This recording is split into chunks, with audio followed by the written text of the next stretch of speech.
What's up, guys? Welcome to Box Football, and I'm here with Jack. And recently, the Premier League inducted their first two inductees to the Premier League Hall of Fame. So this is a new thing that just happened. It's the highest honor a player who has played in the Premier League and only what they've done in the Premier League. So it's not what they've done in the World Cup or in La Liga or let's say Serie A or in the Champions League. It's what they've done in the Premier League. And the first two inductees were Alan Shearer, the Premier League's all-time leading goal scorer, and Thierry Henry, in my opinion, the greatest player to play in the Premier League. And I feel like there's no real arguments on both of them being inducted as first. Yeah, you can have maybe other people that probably should have been inducted, maybe like a Ryan Giggs who won the most titles. But if you're going on what players have done, those two seem to be the highest of the highest. But they're now I think there's 12 nominees or 23 nominees for the.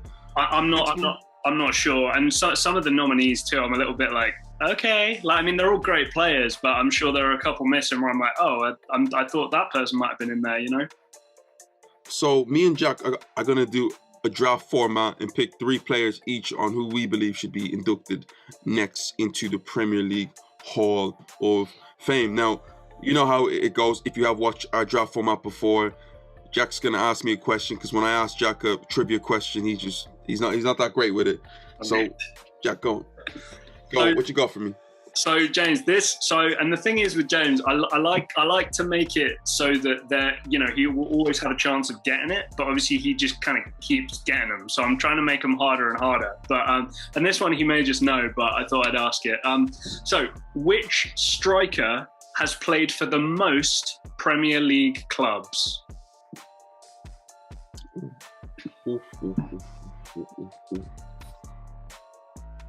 Which striker has played for the most Premier League clubs? This is a tough one, Jack. It is. Well, I was looking at the other ones and I was thinking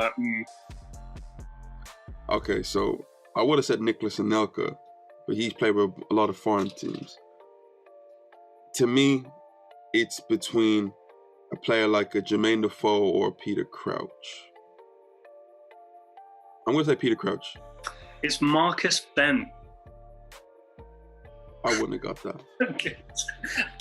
We got one, ladies and gentlemen. You finally got me. Marcus Bent. Wow. How many teams did he play for?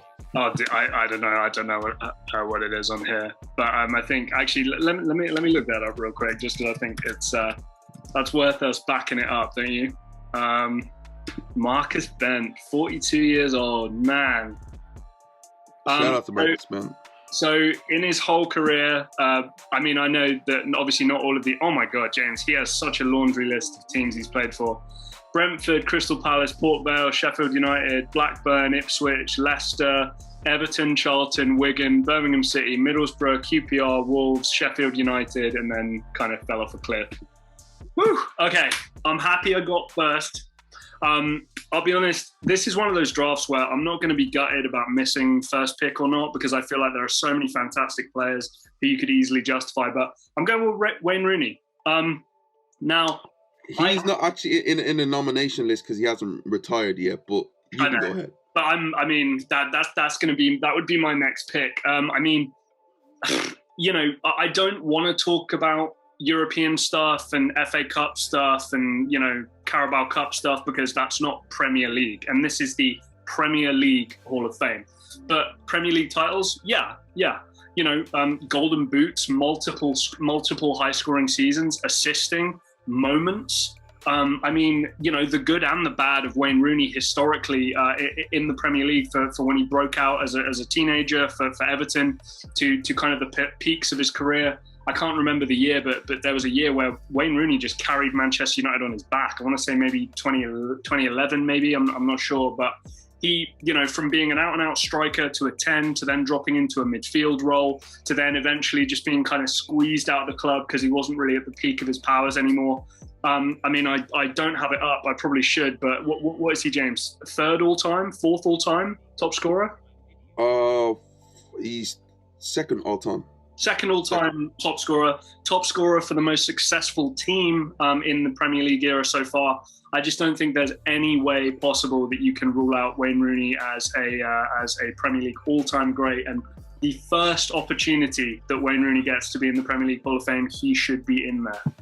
I don't think it's a doubt Wayne Rooney should be in it. No one argues that. I feel like probably if he was eligible, yeah, maybe you could say he should be the first choice. But to me, this guy should be the first choice. In my opinion, a lot of people won't remember him. But you talk about influence. You talk about a foreigner who came in and changed the Premier League for the better. To me, it has to be Eric Cantona. Manchester United are not Manchester United that we know and kind of love and hate today without Eric Cantona. Right. Sir Alex Ferguson does not win all them titles without Eric Cantona. His first 4 seasons when he's actually available to play, like the 1 year that he wasn't available to play, Blackburn won the league. The first 4 years that he played with Manchester United, they won the league every single season. And it's not like just like he plays a part. Jack, this guy is dragging Manchester United to titles. I think in the 1995 one or like 1997 one where Newcastle were ahead, it was Eric Cantona scoring winners after winners. I think that was the most winners ever scored by a player in one season. Cantona changed the whole way Manchester United I looked at. You listen to Ryan Giggs, Paul Scholes, David Beckham. They talk about stories how Eric Cantona before training, he'll find the wall and just get a ball, throwing it at the wall, controlling it with his chest, hitting it back onto the wall with his left foot, right foot, knees, everything, head. The culture at Manchester United, it's only like that because Eric Cantona brought that standard to the football club of excellence, and it filtered out to the rest of the players that you're going to talk out, your Roy Keanes, your David Beckhams, your Ryan Giggs. That only happens because of Eric Cantona. And to me, you talk about a Premier League great. Yes, he didn't play so many years, but when he did play, he won. Eric Cantona has to be the number one. Yeah, I mean, I've got to agree with you. And yes, I'm sorry about this, guys, for all those out there who hate Manchester United, but Manchester United have been the most successful team over this era. And to boot, they've also had a lot of players who've been at the club a long time and have been regarded as the world's best over those time periods. So you match the success with the longevity, with the talent. There's only going to be really one team to focus on in these early years of the Premier League Hall of Fame. However, I'm going with Steven Gerrard. Now, I know that there are some people out there who are probably going, well, hang on, did he win a Premier League? And it's like, well, okay, yeah, no, and there's the slip and there's all that kind of stuff. But I don't think you can be regarded as the biggest legend in the club's history, which I do think Steven Gerrard is. I mean, James, would you agree with that or disagree with that? People say Kenny Dalglish, but in my opinion, Steven Gerrard's Liverpool's greatest player.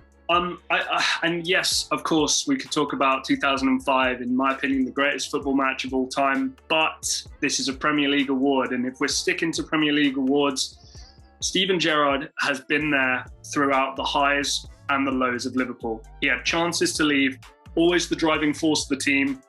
And we talked about this a little bit in the central midfield draft, not specifically with Gerrard, but some players, it's just the eye test. Some players, it's not the accolades, it's not the goals, it's not the assists, it's not whatever metrics you can find on Football Reference that you can put in for a man's career. It's watching them play, watching the intangibles, watching the influence. Steven Gerrard could play anywhere on a football pitch and was the centre point and the talisman for that Liverpool team for his entire career. He came so close so many times when he had some kind of lackluster teammates around him, and it's a real shame that he wasn't around during this Jurgen Klopp era, because, man, that would have been something special to watch. So Steven Gerrard is my second pick. I can't argue. And people are going to say he never won a title. So what? When Right. you're that great, you generally don't need a title. There's a reason why we talk about Steven Gerrard. He is the most appearances on the PFA Team of the Year with 8.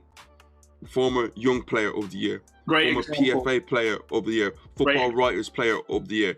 Every individual award that you want to bring out, Steven Gerrard has won it. I think he finished bronze in the Ballon d'Or vote, and I think in 2016, 2006 or 5, he finished bronze in that. He epitomizes everything that you want from a Liverpool player. And throughout that whole time that they didn't win it, the one shining light every single year was Steven Gerrard. It's a pity that he never won it. It's sad think about Steven Gerrard never won that. But it's also cool at the same time that, wow, this guy doesn't need a Premier League to be known as an absolute all-time great.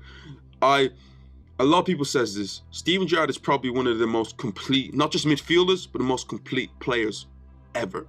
This guy, Champions League final in 2005, for the majority of the game, he played right back, and he dominated a right back. He could defend 1v1. During this time with Rafa Benitez, he played as a wide player, dominated as a wide player. Yeah. And then the later stages of Rafa Benitez, he went into a number 10. I think he scored like 20 goals, 19 goals in one season, like 10 assists. With like Fernando Torres, devastating. Then coming to the end of his career, he sat back and played as a number 4, sitting, breaking up play, and spraying the ball. Just different examples of what Steven Gerrard could do. An all-round footballer, an all-round great, one of my favorite midfielders of all time. And James as well. I watched School of Rock recently because it was on Netflix, and there's a bit where they talk about like, you know, rock isn't about getting an A. The Sex Pistols didn't win anything, and like football's not always about getting an A. Steven Gerrard didn't win a Premier League title, and it just proves to you can still be great. You know, I could give you a list of the biggest joke players you've heard of all time who still technically have a Premier League title. Some Premier League titles are worth more than others. I'll just put that out there. So, without a doubt, Steven Gerrard. Yes, and I'm going to move on to my number 2, and I'm going to go for Roy Keane. Now, we look at Roy Keane as a pundit today, and yeah, he's box office. He's generally, I would just pay just to watch him alone and just the things he has to say. It is hilarious. Yeah. But as a footballer, don't play with this boy, because not only we talk about the tackling, we talk about the toughness, the fierce face of Roy Keane. But Roy Keane could also play football. He was a midfielder that, in any team in the world, Roy Keane could get into. Barcelona team at that time, Real Madrid team, Bayern Munich team. Roy Keane will walk into every single midfield. And he scored goals, James. He scored goals. He also scored goals, but he showed what he could do. At the start of his career, he was a box-to-box midfielder, all action, getting into the box and scoring goals. When he realized that he seen Paul Scholes was a bit more talented than him, Paul Scholes influenced the game a little bit more than him, he sat back and became the sitter, patrolled the midfield and kept Manchester United steady. Man United after Cantona don't win as much without Roy Keane. I think he's captained by John Terry. He's captained a team. He's captained the team to the most titles in Premier League history. You know, he was a part of Manchester United team who done a three-peat. I think the only second or like third team to do that. He won a PFA Player of the Year, and I know it's not in the Premier League, but he produced one of the greatest performances of all time for Manchester United against Juventus away from home in the second leg after being booked, pulled out. Just one of the greatest performances against, in my opinion, the greatest midfielder of all time, Zinedine Zidane. That is the level of Roy Keane that you're talking about. He's an average player. He's a good player. He's a great player. He's a world-class player. He's one of the greatest footballers of all time, Roy Keane. And in terms of leadership as well, I do not believe that we've ever seen a better captain ever. You can. And let me tell you this: I just don't think in football. I think in sports, he might be one of the greatest leaders ever. You might be right. I'd have to maybe take some time to think about that, but you might be right. I mean, the intangibles are off the chart. Of course, you can question some of his methods sometimes, but my goodness, the man gets results. I can't help but always think with Roy Keane that I wish he was like 5 or 10 years older. Because I think he kind of just coming to the end of his career, we started entering into a level of football where Roy Keane would not have been able to really play much anymore. So I think he kind of got out at the right time, but I feel like if he was 5 years older, maybe he'd played 5 years before when he started his career, and when he ended his career, maybe he'd have had even more success. But yeah, Roy Keane, I can't doubt that at all. And yeah, unfortunately, this Manchester United party is going to keep on rolling. My third and final pick is Ryan Giggs. Now, at the kind of top ends of his talent, I don't think that Giggs is necessarily as good as maybe some of the other players we're going to mention here, or some of the other players that are nominated. But Ryan Giggs on his day it could really kind of skin somebody. No fancy flicks or anything, just very elegant, great balance, great agility, could just run past people. This is still the all-time assist maker. This is the most successful Premier League player in history. Is he all-time appearances, or is that Gareth Barry? I think it's Gareth Barry. But he's second all-time in assists, moved from kind of a left wing to a left midfield to a central midfield, and then was a fantastic leader and has obviously started taking up more of a serious coaching role now. Like I said, unfortunately, if you've got the talent, you've got the longevity, and you've got the accolades, chances are you're going to make it into the Premier League Hall of Fame. And nobody, apart from the all-time assists maker and the most decorated Premier League player of all time in Ryan Giggs. Just one thing I get with Ryan Giggs is just consistency. Yeah. Every single year. It might not be outstanding and the best player, but always at a high level every single year. The most extraordinary thing was Ryan Giggs. I think in the first 20 years of the Premier League, he scored in every season. It was a goal from Ryan Giggs every season. And just to just to play 20 years in the Premier League of all places at Manchester United, it shows you is he his ability alone, the longevity, the leadership, the ability overall. Ryan Giggs, I'm surprised he isn't higher, but in my opinion, there's better players than him. But I agree. See, I agree. There's got to be a line somewhere where you draw the line, because just because you play a long time, if like I said, I love people playing longer than I do people being great for a short period. But there is a balancing act there, and I think James, I would fully expect the player who you're going to pick next to be a more talented footballer than Ryan Giggs. This is a tough one because I have a few names that I want to drop in, because I realize we haven't picked him yet, so I might as well just mention him now. Frank Lampard. He is the most goals as a midfielder in Premier League history. He's like 4th or 5th all time in the Premier League chart as a midfielder. It's crazy. It's crazy what he's done. I think 2006 or 2005, he was named 2nd or 3rd in the Ballon d'Or. With Gerrard in the other 3rd or 2nd, yeah. What this guy's been able to do in his career. It's just astonishing. Now, Frank, to me, hasn't always been my cup of tea. I always look at him, he just scores goals. But I went back and really studied his game and really seen what he was able to do.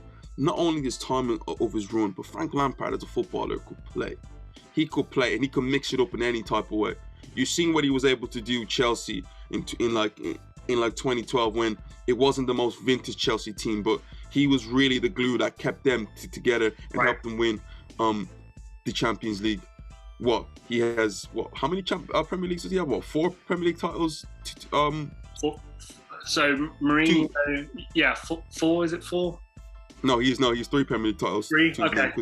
So he's 3 Premier League titles to his name. But my thing with Frank is that if you would have told Frank after the West Ham, playing for West Ham, that you're going to go on to be the greatest midfielder in Premier League history, I'm not sure he would have been sure. But I tell you what he would have done.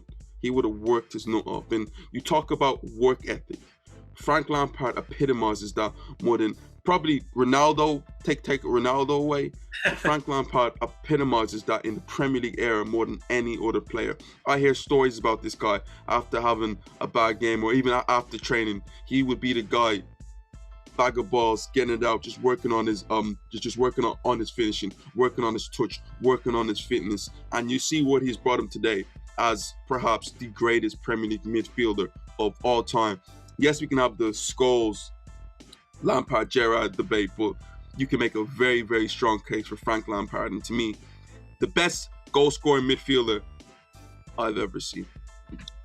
Oh, damn, that's one hell of a statement, but you might be right. You might be right. And I think the thing is, I have Frank Lampard 3rd out of the Scholes, Gerrard, and Lampard. Fair, I might think of one later on and be like, ooh, I messed up, but to me, the only one to think in my head, Frank, so yeah.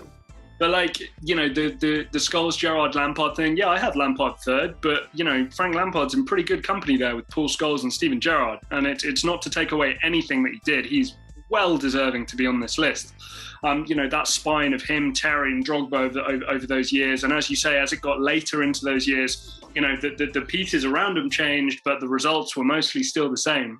This is an unbelievable professional, one of the most intelligent footballers in terms of the entire history of the game, not just in terms of intelligent on the pitch, but also academia. You know, I think he's